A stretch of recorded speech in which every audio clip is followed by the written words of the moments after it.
Welcome back once again to General Trending. Savannah Lee Smith has made an appearance on Gossip Girls, one of the most popular television shows. Recently, she asked her producers to give her character a variety of hairstyles. Why did she do that? Also, why would she remark saying, "This is what the black women would do"? Let's find out more about the latest uproar around Savannah and her hairstyles in today's video. Who wouldn't want a stylish aspect to their character? Savannah wanted to spice up her character and asked her producers to change hairstyles for her character. She often told herself that she wears wigs all the time. Every 2 weeks she had to change her hair. So she wondered why she wouldn't change her hair more often if she had a couple of $1 billion. She exclaimed, "If I had that much money, I'd have a wardrobe full of hair." She said that exclusively to Us Weekly. When she mentioned it to the producers and writers, they were like, "Oh yeah, obvious."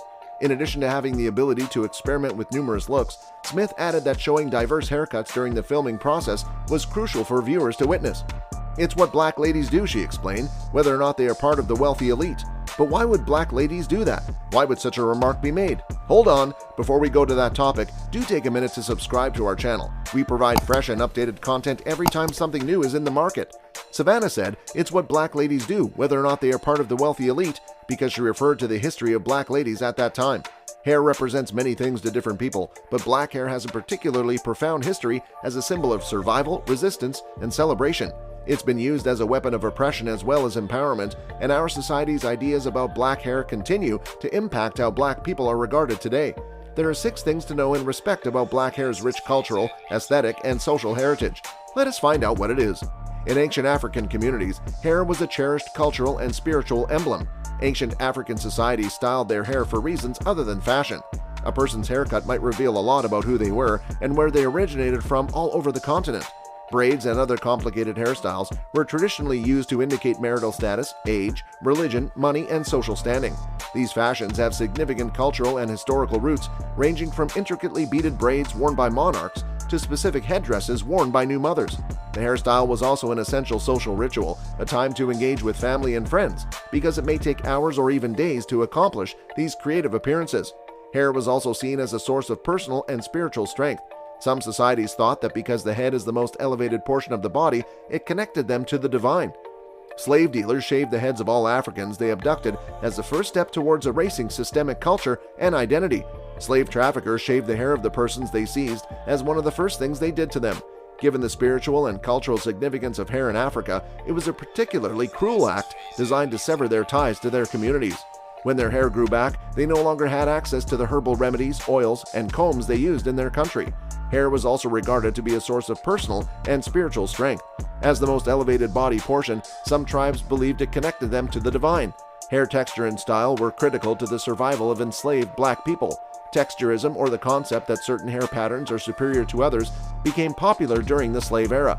The texture of an enslaved person's hair may define their worth and working circumstances, affecting their general health, comfort, and prospects for escape.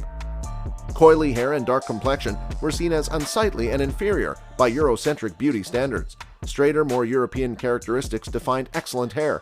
Lighter-skinned, straighter-haired enslaved people were prized and chosen for more desirable positions in the home. Therefore, many enslaved people would risk their lives to straighten their hair using hot butter knives or chemicals that scorched their skin. This harmful idea of good hair and poor hair has been passed down through centuries, and it continues to impact many people's perceptions of natural black hair today. Braids also became a tool for enslaved people attempting to flee to freedom. Because sketching or writing instructions was dangerous and frequently impossible with little to no education, they would cornrow their hair to design escape routes, braiding the plaits into patterns that mimicked highways to travel or avoid. To maintain them after their escape, little amounts of gold and seeds were buried in the braids. In the 18th century, laws requiring black women to cover their hair in public were enacted. Many regarded it as a danger to the existing quo when free black women in the South began wearing their hair in beautiful, complex designs that drew attention. As a result, in 1786, the governor of Louisiana enacted the Tignon Law, which forced black women to wear a tignon, scarf or wrap, over their hair to indicate that they were slaves, even though they were free. They wore lovely, colorful textiles decorated with diamonds, transforming the head wraps into stunning, empowering fashion statements. The afro became a symbol of self-empowerment and militancy in the 1960s. The Black Power movement of the 1960s and 70s, an offshoot of the Civil Rights Movement, attempted to transform the black community's conception of self and its effect on society. The natural afro became a popular expression of strength, pride, and defiance. Some people believe that straightening their hair represented a history of forced assimilation, and that embracing their natural textures was a method of reclaiming their roots. Institutional bias against black hair exists now and will continue to exist unless we work to change it. We know that Savannah just did not pull the comment off thin air. She has deep roots firmly fixed in black history and their freedom fights. With that, we come to an end of today's topic. We hope you had fun. Don't forget to subscribe to our channel for more such videos.